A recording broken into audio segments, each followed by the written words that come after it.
ชีวิตประจำวันของคนไถนาก็สิอยู่ประมาณนี้อันนี้เว้าเรื่องหน้าที่ข่อยก่อนเนาะหน้าที่คนไถนาก็ไปไถนาแต่ส่วนหน้าที่ข่อยก็นึ่งข้าวเป่าไฟแต่งกับข้าวกับน้ำให้คุณสามีไปไถนาจังซี่ล่ะพี่น้องชีวิตแบบบ้านๆหน้าที่ไผหน้าที่มันก็เฮ็ดไปมักไผมักมันเฮาก็เฮ็ดไปความสุขของแต่ละคนมันก็บ่คือกันนี่ล่ะเนาะเพิ่นได้ว่าสุขไผสุขมันถ้าคนเฮามีความสุขในการที่เฮาทำงานเอาง่ายๆซะงานที่เฮาทำนั่นล่ะถ้าเฮาเฮ็ดแล้วเฮามีความสุขมันก็คือความสุขถ้าสิ่งที่เฮาเฮ็ดแล้วนั่นมันบ่มีความสุขแล้วมันก็สิเฮ็ดให้เฮาเป็นทุกข์เอาง่ายๆซะเวลาเฮาเฮ็ดงานมันก็สิบ่มีความสุขจังซี่นั่นนะอันสิ่งที่เฮาบ่มักนั่นแหม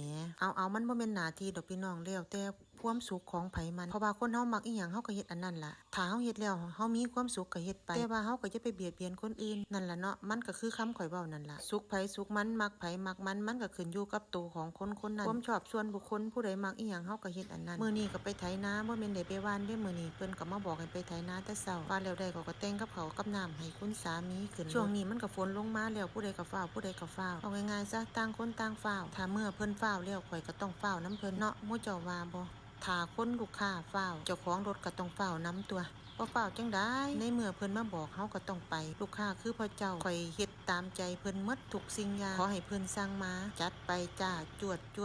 เฒ่าเฮาในเมื่อเจ้าเฮ็ดแล้วเจ้ามีความสุขเจ้าก็เฮ็ดไปเฒ่าข่อยก็สิมีหน้าที่เฮ็ดกับข้าวกับน้ำส่งเจ้าเท่านั้นเอาเฮ็ดพอกำลังเจ้าของเฮ็ดได้นั่นล่ะบ่ต้องเฮ็ดเกินกำลังเจ้าของเพราะว่าเฮาก็อายุหลายแล้วถามแล้วว่าเราบ่เมื่อยคันเราบ่เมื่อยเราก็เฮ็ดไปถ้ามื้อใดเมื่อยก็บ่ต้องไปก็ส่ำนั่นล่ะเอาอีหยังแน่นอนกับชีวิตบ่ได้ดอกชีวิตคนเฮาซุมื้อนี้เจ้าของนาเพิ่นก็มาบอกตั้งแต่เช้าๆพุ่นเด้พี่น้องว่าให้ไปไถหุดไถแหน่เราก็เลยตื่นแต่เช้าจัดการเช็ครถนั่นนี่นู่นนั่นตืดๆๆพอเฮ็ดเรียบร้อยหน้าที่ของเราก็มีหลายอย่างหลายแนวที่เราสิเฮ็ดยามมื้อเช้าเป่าลมเป่ากองเติมน้ำมันอัดจาระบีทุกสิ่งอย่างนั่นล่ะหน้าที่ของเพิ่นก็ฮู้หน้าที่ของเพิ่นหน้าที่ของข่อยก็ฮู้หน้าที่ของข่อยต่างคนต่างมีหน้าที่เฮาก็เฮ็ดไปบ่ต้องมายุ่งเกี่ยวกันหน้าที่ไผมันบ่ต้องมายุ่งเกี่ยวกันถ้าเฮาไปยุ่งเกี่ยวกันมันสิยากนำกันเด้อพี่น้องเป็นหยังข่อยคือได้ว่าจังซั่นบัดนี้เว้าหลายบ่ได้เว้าดุบ่ได้ถ้าเว้าดุมันก็สิได้ให้กันต่างคนต่างเห็นอีหยังแล้วๆก็อยู่ๆเอาง่ายๆว่าเงียบๆไปนั่นนะมันสิดี